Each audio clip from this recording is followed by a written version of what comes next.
Hola, ¿cómo están amigos de Cusco Interview? Nos hemos trasladado hasta el Templo de San Francisco, que es uno de los lugares más importantes de la ciudad del Cusco, para entrevistar pues al encargado, a la persona con la cual vamos a conversar en esta oportunidad, como es el Fray Ernesto Chambi. ¿Cómo está, Fray? Buenos días. Buenos días, ¿cómo Gracias estás? por permitirnos venir a este lugar tan importante en la ciudad. A ustedes nos den las gracias por visitarnos y querer difundir, ¿no?, esto que tenemos en la ciudad del Cusco, que es muy, importante para todos los cusqueños y para todos los peruanos y para el mundo en general, ¿no? Nos encontramos en uno de los lugares, este sería el patio, sería la parte que fue el convento de la antigua iglesia de San Francisco. ¿Qué significado tuvo este espacio donde estamos ahora? Bueno, esto se le llama el claustro principal. El claustro. O sea, el convento está compuesto por muchos claustros. Inicialmente los historiadores dicen que este convento tenía 14 claustros, ¿no? Wow, o sea, 14 grande de estas edificaciones, ¿no? Entonces, ahora nos encontramos en uno de los sitios importantes, como se denomina el claustro principal del convento. ¿Ha habido alguna modificación, considera usted, o siempre se ha mantenido tal cual durante los siglos que han transcurrido? Modificaciones no tanto, sino que a raíz de los terremotos ha sufrido ciertos daños en cuanto a la infraestructura, ¿no?, la arquitectura. Se ha tratado de restaurar, pero yo diría en un 90% es como era antes. Tiene su originalidad todavía. Sí. ¿Y cuál fue la función que cumplió esta? ¿Era administrativa? ¿Eran acá los lugares donde se hospedaban los frailes? Bueno, este convento tiene más o menos 482 años. Es uno de los primeros conventos de los franciscanos a nivel nacional, es decir, lo que era el Perú, o lo que es el Perú, el Virreinato del Perú, ¿no? Entonces, pero este convento tan grande en esta parte del sur, el propósito era que era cabeza de una organización nuestra que se llama Provincia Franciscana de San Antonio de Charcas, es decir, de la Audiencia de Charcas. O sea, jurídicamente, eclesialmente, pertenecía a lo que hoy es Bolivia. Okay. Sí, entonces por eso que este convento era muy grande. ¿Por qué? Porque el Virreinato del Perú y la jurisdicción eclesiástica en los franciscanos era ya muy, vamos a decir, muy grande, entonces se dividía también, ¿no? Entonces los franciscanos, en cuanto a la organización, se iban dividiendo por la inmensidad del territorio, ¿no?, que tenía el Virreinato. Entonces esta es, como le digo, cabeza de la provincia de San Antonio de Charcas, lo que sería hoy Bolivia. Entonces aquí vivía el provincial es el superior, vamos a decir, el superior mayor en una provincia. Él vivía aquí con todo su consejo. En un tiempo dicen que aquí vivían más o menos 400 frailes. 400 frailes. Imagino de distintas ciudades del sur. No, los que vinieron de España, después ya las vocaciones también nativas que se tenían, y de aquí más bien partían a toda la parte de Sudamérica. A Bolivia, Argentina, Chile, Paraguay, ¿no?, a todos esos sitios, ¿no? Y ha ocurrido como en muchos lugares, en muchas iglesias católicas, que aquí también era un centro prehispánico, era un palacio probablemente inca. Sí, señor, sí. Pertenecía a los andenes que se tenían, ¿no?, y camino al Chinchaysuyo. Y también en ese camino se encontraban los oratorios o los adoradores de los incas, ¿no?, el tiempo de los incas, o sea, una especie de unas capillas, pero incaicas. Pero más se conoce por el tema de que era parte de toda la andenería que tenía. Por ejemplo, al lado de Ciencias, o donde está el Colegio de Ciencias, todavía queda, ¿no?, para la calle esta de Santa Clara, hay vestigios de construcciones incas y bueno, hace suponer que es una andenería, ¿no? Una andenería. ¿Y de esa andenería todavía podemos observar algunas evidencias arqueológicas o sí, ya desapareció? Sí. No, la que está ahí a la calle de Santa Clara, esa está intacta, podríamos decir, ¿no? Ahora, por aquí no, algunos muros incas sí hay aquí, pero son muy pequeños, ¿no?, muy reducidos. Bueno, pero también sabemos que usted viene pues de una exitosa administración en el templo de Lima, en el templo de San Francisco. Cuéntanos un poco esa experiencia de bueno, Lima y que sí. nos ha traído ahora al Cusco, ¿no? Sí, yo estuve a cargo de lo que es el Museo de San Francisco y las Catacumbas de Lima. Entonces ahí se trabajó muchos años, muchísimos años desde que se ha dado apertura al público como este, ¿no? Este tiene más o menos un año y medio más o menos de... Que es casi con motivo de su llegada al sí, Cusco, claro, que se abre al turismo. que se abre, sí. El de Lima pues es un trabajo de muchos años, ¿no? De más de 30 años de trabajo de diferentes administraciones de los frailes, especialmente en la recuperación de las obras de arte, en todas sus manifestaciones que hay ahí en el convento, la puesta en valor, y hoy en día pues es uno de los museos más importantes en el Perú, podríamos decir. Y uno de los más visitados también. Y los más visitados en Lima, ¿no? Entonces ha sido un trabajo muy, muy fuerte, con mucha gente, con muchos profesionales, nos han ayudado y en coordinación también con el Ministerio de Cultura, antes el Instituto Nacional de Cultura. Con todos ellos se ha tratado de recuperar todas las obras de arte, ¿no? Y actualmente sigue todavía en proceso. Okay. El convento de Lima pues es bellísimo, si lo conoces es precioso, es, ¿no? una obra de arte. Una obra de arte, ¿no? por todos los lados, ¿no? Lo mismo aquí queremos hacer, ¿no? Ahora estamos abocados un poquito a mostrar esto, lo que tenemos, para que se revalore, ¿no? Algo que estuvo guardado durante siglos, ¿no? Así es. Acá vemos pues uno de los cuadros más grandes del mundo probablemente, pero la pregunta que quiero hacerle ahora ya es un poco, porque estamos por acabar el primer bloque del programa, es ¿en qué momento, yo le pregunto al ciudadano, ¿no?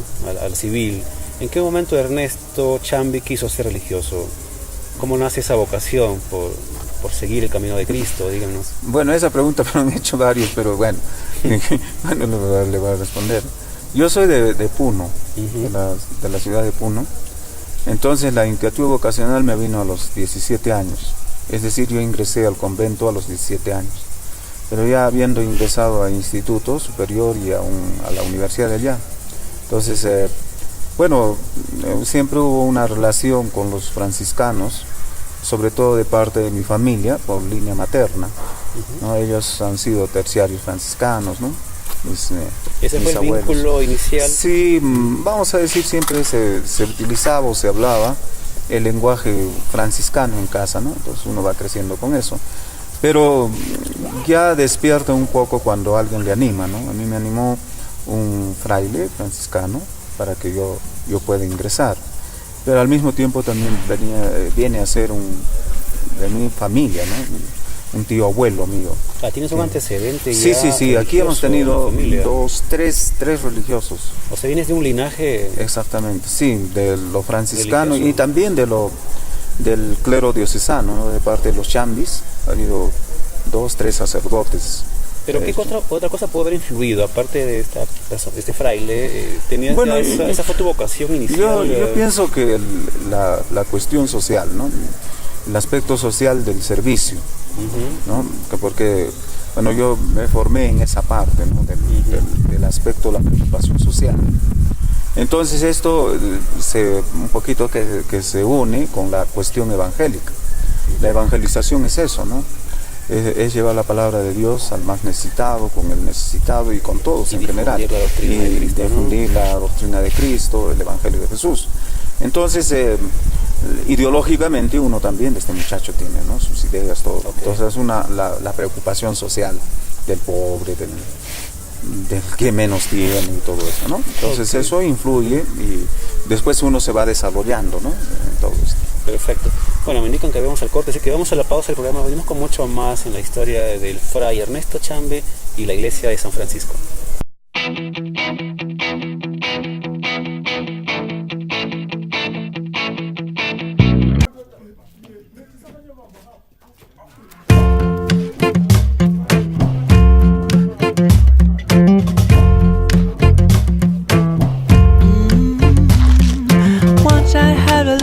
It was a curse, soon turned out her heart of glass. Seemed like the real thing, only to find much mistrust, love gone behind. Once I had a love and it was divine. Soon found out I was losing my mind.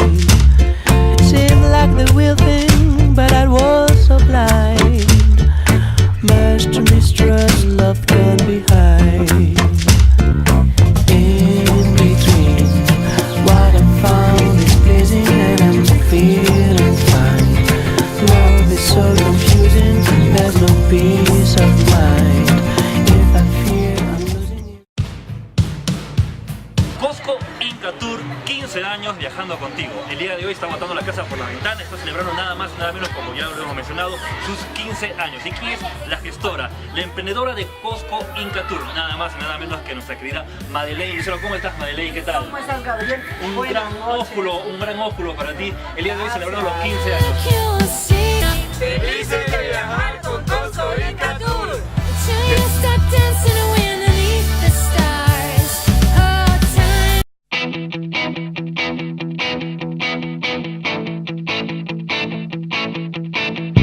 Bien, estamos pues en este bloque dándole la bienvenida pues al curador de la iglesia de San Francisco, del templo de San Francisco, uno de los lugares más importantes obviamente turísticamente hablando, ¿verdad? Es muy cierto.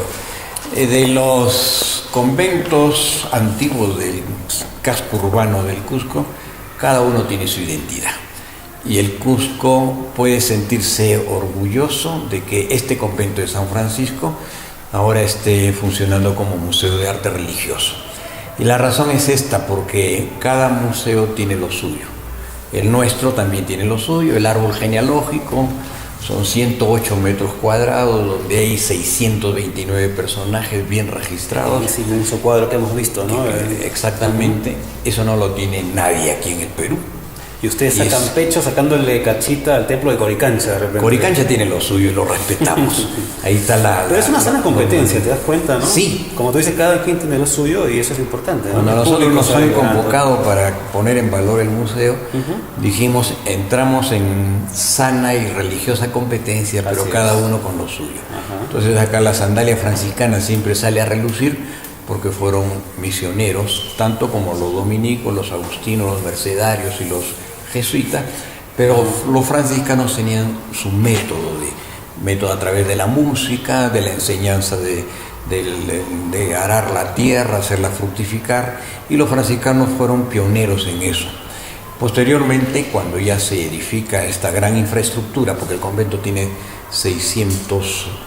468 años de existencia, entonces nos damos cuenta de que aquí hay mucha riqueza, tanto en la infraestructura, que es monumental, así como también la parte mística, evangélica de cada rincón que encontramos. Quisiera aquí compartir esta parte de la infraestructura porque tengo entendido de que una de las torres no fue terminada. ¿Es cierto esto? De que solo se quedó con una de las torres, los torreones. La verdad, según los datos que nosotros manejamos, es que tuvo 2 torres San Francisco. La torre que colapsa fue la torre del Evangelio, o sea, mirando de frente viene a ser la torre de la izquierda, ¿no? De la plaza hacia la portada es de la izquierda. Esa torre colapsa en 1650, con el furibundo terremoto que hubo, que ni los historiadores ya quieren recordar eso porque como que no quedó piedra sobre piedra. San Francisco recién se estaba terminando de construir, se termina de construir, en 1648. Viene terremoto, colapsa la torre. ¿Solo la torre o hubo otro daño de la infraestructura?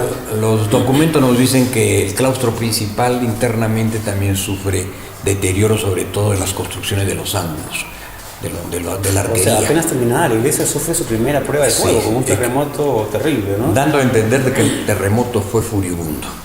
Y ese seísmo hace mella en toda la ciudad del Cusco. Así es, ¿sí? Entonces, al colapsar esa torre, sí se construyó, colapsa, cae y destruye parte del coro magnífico que tenemos. Y no se volvió a hacer más la torre. Enhorabuena, la torre no, pero enhorabuena el coro sí, porque existía todavía, estaba en vida el hermano andaluz, un hermanito Lego, de apellido, se me escapa ahorita, Ramírez o Ponce, con los 2 ayudantes, y recrean nuevamente todo el coro, que es una belleza. Sí, bueno, Cayetano, estamos en uno de los lugares dentro del recorrido que se hace en el templo, el circuito turístico que hay acá. ¿Qué lugar fue y qué función tuvo? Cuéntanos un poco para que el público sepa en qué lugar estamos. Sí, el título de esta sala, que realmente viene a ser toda una capilla, es la sala de profundis o capilla de profundis. ¿Por qué? Haciendo alusión a que aquí los religiosos franciscanos, antes de pasar al refectorio, rezaban el Salmo de profundis. Desde lo más profundo de mi alma clamo a ti, Señor. Señor, ven en mi auxilio. No cambie, Señor, mi vida por el infierno. Ese salmo se rezaba acá, se cantaba en gregoriano por los frailes, en homenaje y recuerdo a los religiosos que habían fallecido. ¿En esos cantos gregorianos? En los cantos gregorianos. Okay. Hemos visitado la cripta de abajo, la cripta sepulcral, donde se reservan los restos. Con esto, sería bueno que tú identificaras qué es cripta y qué es catacumba, ¿no? Para que el público pueda entender cuál es la diferencia. Cómo no, brevemente. Una cripta viene a ser una sepultura pequeña. En cambio, las catacumbas viene a ser una gran sepultura, todo un cementerio debajo de la tierra, ¿no? La almudena debajo de la tierra. Eso no tenemos aquí en San Francisco. Lo que tenemos, en honor a la verdad, son las criptas de diversos tamaños. Criptas intraclaustro, o sea, dentro del convento, como esta, donde reposan los restos de los frailes fundadores. El convento se funda en 1648. Prácticamente los primeros fundadores, que todos eran españoles, entre religiosos sacerdotes y religiosos hermanos legos, pues ellos dejaron la huella, tanto aquí como en el convento San Antonio de la Recoleta. Pero acá están sepultados, por ejemplo, el hermano Hernando Cabrera, que murió en olor de santidad, que fue novicio en este convento, su profesor también, y los primeros religiosos. ¿Y también se enterraba gente civil en estas criptas? Solamente los benefactores o personajes de la época que pedían de manera especial ser enterrados bien debajo de los altares de la iglesia o dentro del convento. Y es cierto que no solamente bastaba con solo pedirlo, sino que se debía ir acompañado de una cantidad económica, monetaria. Sí, los registros que manejamos nosotros en el archivo hablan de que personajes de la época pedían ser enterrados ellos y su descendencia, sus familiares. Los hermanos Salcedo, José y Gaspar Salcedo, grandes benefactores de este convento, solicitaron ser enterrados acá. Nosotros tenemos la evidencia irrefutable de que los hermanos Salcedo están sepultados en una de las criptas. ¿Por qué? Porque hay una lápida, digamos no lápida, una piedra sepulcral donde figuran que los hermanos, los maestres José y Gaspar Salcedo han sido enterrados y sus herederos en el convento San Francisco. ¿Esta iglesia por quién fue construida? ¿Podemos saber el nombre del autor? Sí, el alarife. Según los registros que tenemos, es un equipo de alarifes que comienzan a trabajar y trayendo piedras, muchas de ellas de los templos incaicos, así como también de la gran fortaleza, dice el documento. Y la gran fortaleza se está refiriendo a Sacsayhuamán. Y no solamente para este convento y iglesia, sino Santa Clara, la iglesia de los jesuitas, la propia catedral, el Coricancha también, y ni qué decir los demás conventos de vida de clausura como Santa Teresa y Santa Catalina. Todos tienen reminiscencia de las piedras y hermosas piedras. Nosotros al bajar a esta cripta, todos esos escalones son piedras incas. Así es. Bueno, pero cuéntale también al público, porque ya estamos en este último segmento, cuáles son los detalles de los eventos que vienen. Creo que tienen algunos eventos prontamente. El hermano Ernesto justo hablaba de que San Francisco apunta y apuesta para que este convento, este museo, sea un centro cultural. Nosotros a través del año tenemos actividades culturales y las más frescas son las últimas que les vamos a avisar. El día 15, por ejemplo, tenemos las puertas abiertas del museo para que vengan los cusqueños de manera gratuita, visiten todo el museo. El día 15. El 15 de este mes. Okay. Y cada 15 de cada mes. Se va a repetir el tiempo. Sí. Ya. Es que los cusqueños realmente están apostando por nosotros, están viniendo. Okay. Cosa que antes no ocurría, pero ahora viene papá, mamá e hijos. Y los hijos son los que traen a los padres. Ese es otro detalle que podemos preguntar. Luego tenemos el día 26 de este mes también un guiado nocturno con escenas relacionadas con las tradiciones cusqueñas y con situaciones, digamos, conventuales. Y también el día 31 hacemos un guiado nocturno. El guiado nocturno es diferente al diurno. ¿A qué hora es? ¿No? ¿Y cuánto dura? Sí, el nocturno comienza a partir de las 6 de la tarde, hasta, depende de los turnos que podamos tener, hasta las 9, 9 y media de la noche. Okay. Pero durante el día, desde las 9 de la mañana hasta las 6 de la tarde, no cerramos, corrido. Okay. Incluye sábado, domingo, feriado, 28 de julio, Navidad, acá no cerramos. Solamente el Viernes Santo, que los franciscanos respetamos esa fecha. Un gusto también. Muchas gracias. Estamos a la orden, entonces, Okay. Felicidades. Vamos a la pausa y venimos con mucho más con Cusco Interview.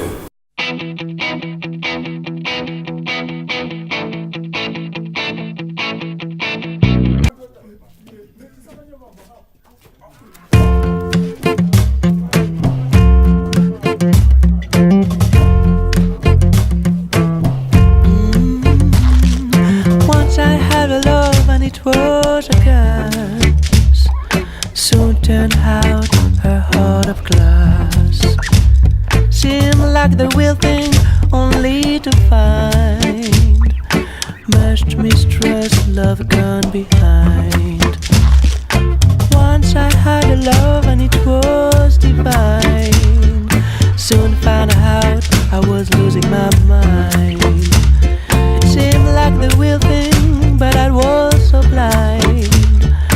Much to mistrust, love gone behind. In between, what I found is pleasing and I'm feeling fine. Love is so confusing, there's no peace of mind. If I fear I'm losing you. Cusco Inca Tour, 15 años viajando contigo. El día de hoy está botando la casa por la ventana, está celebrando nada más y nada menos, como ya lo hemos mencionado, sus 15 años. ¿Y quién es la gestora, la emprendedora de Cusco Inca Tour? Nada más y nada menos que nuestra querida Madeleine Lucero. ¿Cómo estás, Madeleine? ¿Qué tal? ¿Cómo están, caballero? Un gran ósculo para ti. El día de hoy celebrando los 15 años. Felices de viajar con Cusco Inca Tour.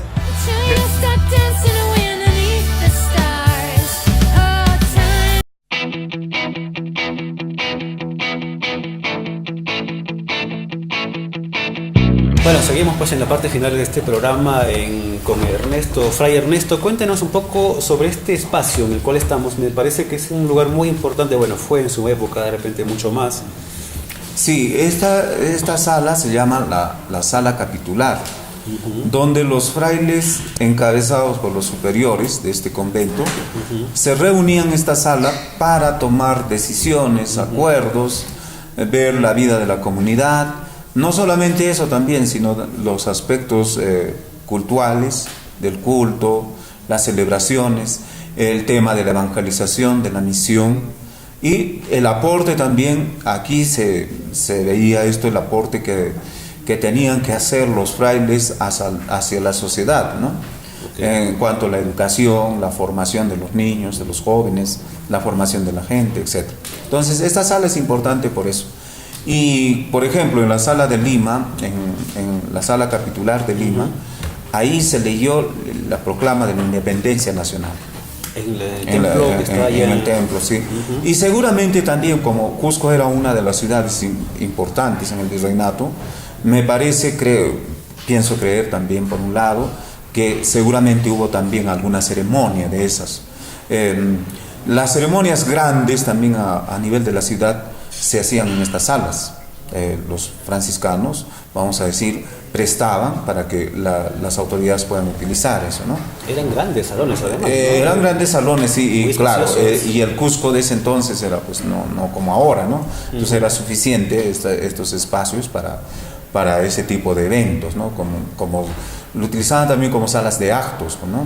De actos oficiales de la ciudad, de actos oficiales de la orden. Pero entonces probablemente aquí se tomaron grandes decisiones que cambiaron el curso de la historia en un momento dado. Por supuesto, o sea, la iglesia y los franciscanos son los grandes que han aportado, ¿no? al proceso del desarrollo histórico de la nación, ¿no? Entonces eso, y estoy casi seguro que en estas salas se han tomado muchas decisiones, ¿no? Y como le decía, también estas salas servían como como salones de cátedra, donde se daban las cátedras. Un fraile daba acerca de un tema teológico, filosófico. Se sustentaba eso. Y como también podemos ver, ¿no? Hay un cuadro ahí entre dominicos y franciscanos y una sala similar a esta, ¿no? Entonces, pienso que también se utilizaba para todos esos fines. Para esos fines, ¿no? Después de todo, la iglesia siempre ha sido de puertas abiertas al público, ¿verdad? Y a todos los fieles que puedan venir. Sí, especialmente, ¿no? ¿Por qué estos conventos tienen muchas obras de arte? Empezando desde la arquitectura, ¿no? O sea, donde mires, aquí vas a encontrar arte. Primero porque los frailes, la iglesia, enseñaba acerca de las artes y las ciencias. Eso está clarito, ¿no? Y segundo, los cuadros, especialmente los lienzos, se utilizaban como materiales didácticos de evangelización, de enseñanza y también de formación en los mismos frailes. O sea, porque en un cuadro ilustrado, así un libro abierto, un libro, ¿no? que ilustra acerca de diferentes temas, ¿no? Por ejemplo, temas de corte teológico, filosófico o histórico también, la historia. Usted puede encontrar en el claustro principal, en la serie de la vida de San Francisco, la historia franciscana, por decir. O en el cuadro grande. ¿Ese cuadro es el más grande de América, puede ser? ¿O del mundo? Sí, tenemos datos que es el más grande de América y el tercero del mundo. ¿Cuánto mide, sabe usted? 12 por 8 aproximadamente. 12 metros por 8. Sí. ¿Y sabemos quién es el autor de ese cuadro? Sí, sabemos el autor. Yo siempre me ando equivocando, te digo, el autor. No voy a decir un nombre por otro. Un nombre por otro. Juan Espinosa de los Monteros. Juan Espinosa de los Monteros. Que acá hay muchos autores que destacan. Entonces uno va, por ejemplo, está Marcos Zapata, ¿no? Estamos en acá donde fue la cuna. Sí, exacto, y de, ¿cómo se llama? Diego Quispetito, ¿no? Ya. Pero ese cuadro específicamente el grande es de Espinosa. De Espinosa. ¿Y de qué año data el cuadro? Más o menos de 1680, 1600 por ahí, ¿no? Ok, siglo XVII, ¿no? Y ya que hablamos de historia, lo quiero provocar una pregunta porque sé que hace poco conversamos con usted sobre un tema muy interesante. Ustedes están haciendo también excavaciones en el templo, me contó, ¿verdad? No, propiamente. Hay una posibilidad no probada de que aquí encontremos los restos de Tupac Amaru. Eso sí sería una noticia realmente increíble, ¿es cierto eso? Mire, todavía no hemos empezado con las excavaciones porque eso se tiene que pedir permisos y estar seguro de todo esto, ¿no? Sí. Pero lo que sí estamos haciendo es reunir documentación con respecto al tema, ¿no?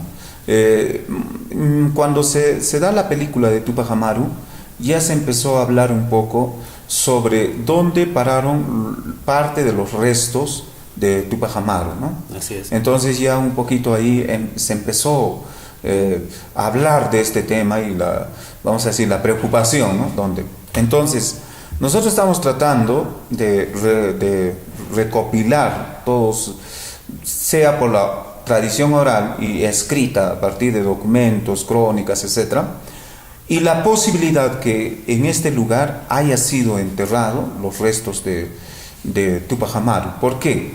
Porque aquí existen muchas criptas sepulcrales, o sea, donde fueron enterrados grandes personalidades, etcétera, ¿no?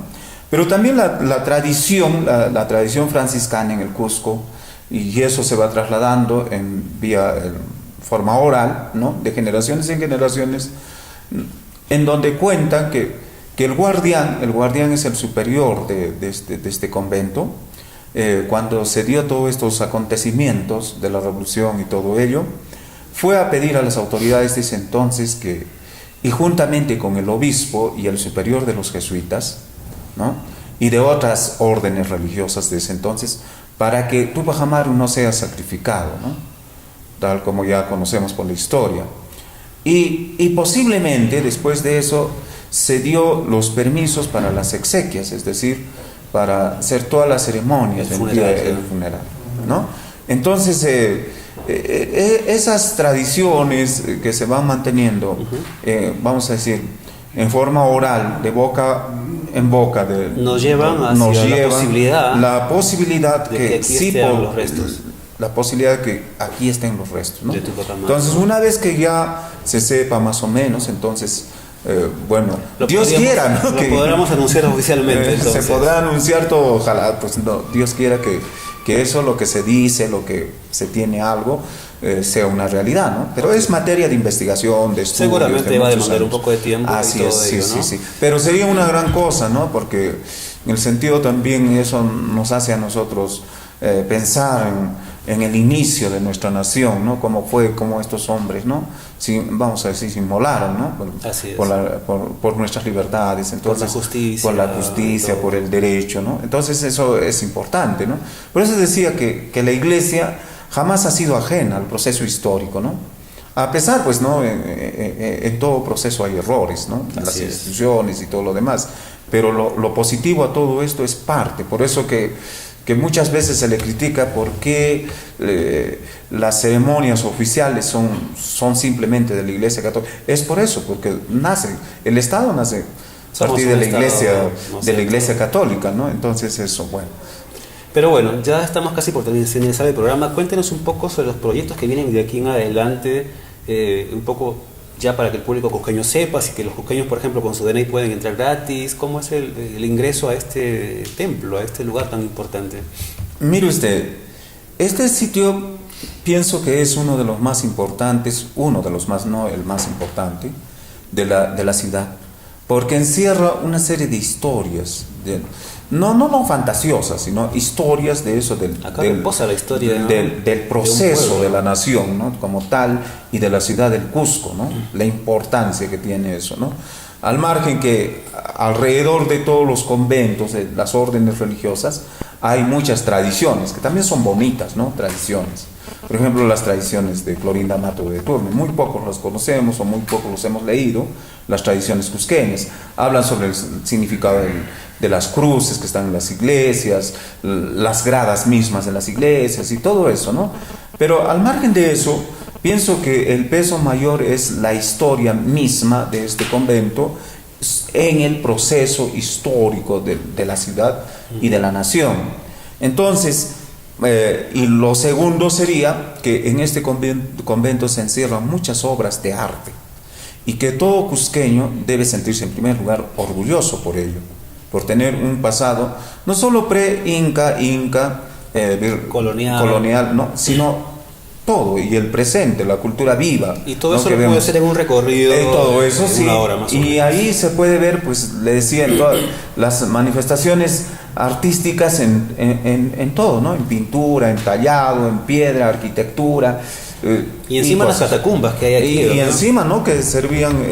las iglesias tenían un fin también, ¿no? En ese tiempo. Y de eso lo vemos en el siguiente bloque también. Servían para enterrar, ¿no? Personas. No había cementerios, ¿verdad? Cementerios, eran cementerios públicos. Cuando ya aparecen los cementerios, entonces se van cerrando esos cementerios de las iglesias, ¿no?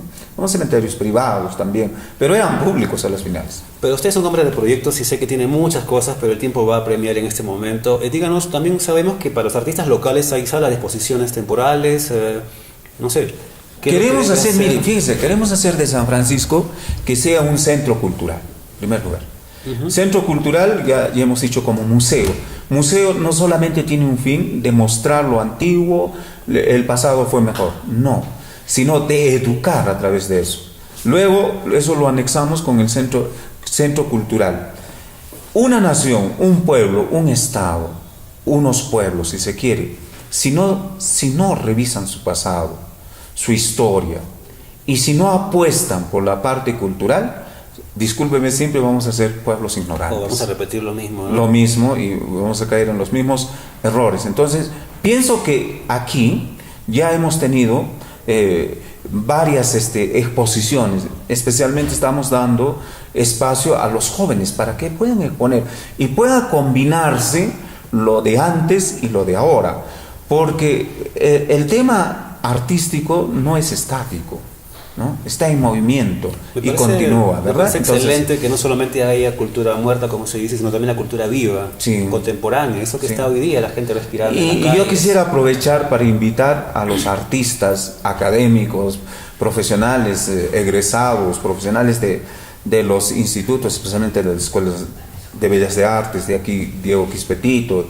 y otras más escuelas, ¿no? A nivel nacional, pero también a los artesanos. El arte sana, ¿no? Que en el Cusco eso pues es grande, es inmenso. Pero al mismo tiempo solo cuando alguien se muere, estos artesanos hacemos pues toda una historia, ¿no? Hace poquito el maestro Lave murió y todos, ¿no? Remembranzas, homenajes y todo lo demás. Así es. ¿No? Lo que se quiere es que las obras de estas gentes, de estas personas, sean conocidas. Entonces, el museo como centro cultural tiene que estar abierto a eso. Okay. Después, poco a poco, iremos trabajando en presentaciones de libros, poesías, música, teatro ya tenemos, ¿no? Ahí en las noches, o sea, se pueden enterar por la página web. ¿Cuál es la página web? Dígaselo al público. Mira, es fácil la página web. Se busca Museo San Francisco y Catacumbas y entran ahí. ¿Y en el Facebook también se puede? Igual. También, ¿sí? Museo Catacumbas. Y pueden entrar y ahí estamos, los que están encargados de estos instrumentos, ellos siempre están publicando, ¿no? Los eventos culturales, las cosas que estamos haciendo acá. Bueno, Fray, el tiempo nos ha faltado, la verdad, el tiempo voló. Nos hubiera gustado conversar mucho más detalles sobre la historia, pero no sé, le doy un minuto para que se despida pues del público, invitar también a toda la población cusqueña, ¿no? Así que, padre. Miren, muchas gracias a Armando por venir a vernos y a entrevistarnos, ¿no? Y sobre todo dar a conocer estas bellezas que tiene este convento y que, insisto, es de los cusqueños. Invitamos a todos en primer lugar a los cusqueños. Estamos cobrando algo, o sea, cobrando suena horrible, ¿no? Pero deja una colaboración para el mantenimiento y para la recuperación. Porque posteriormente a esto vamos a entrar en el proyecto de restauraciones de las obras de arte y todo eso, ¿no? De puesta en valor. Entonces invitamos a todos y a su vez los cusqueños inviten a otras personas, a otras gentes familiares que llegan del extranjero o a nivel nacional para que puedan visitar este lugar. Es otra alternativa, ¿no? De conocer el Cusco. Porque ya los sitios clásicos ya son conocidos y esta es otra que da otro producto. Y si hablas quechua, Aymara, puedes despedirte en ese idioma. Bueno, no, el quechua a uno se le traba un poco la lengua, pero sí, ¿no? Yo hablo Aymara. El quechua nuestro es un poquito más. Entonces en Aymara, por favor. En Aymara. Despídase del programa en Aymara. Bueno, Quilatanaka, Cuyatanaka, quiere decir hermanos y hermanas. Jaquisiñacama, quiere decir hasta la vista. Ok, bueno. Eso ha sido todo, muchas gracias, padre. Bueno. Y eso ha sido todo por hoy, así que nos vemos en el siguiente próximo Cusco Interview.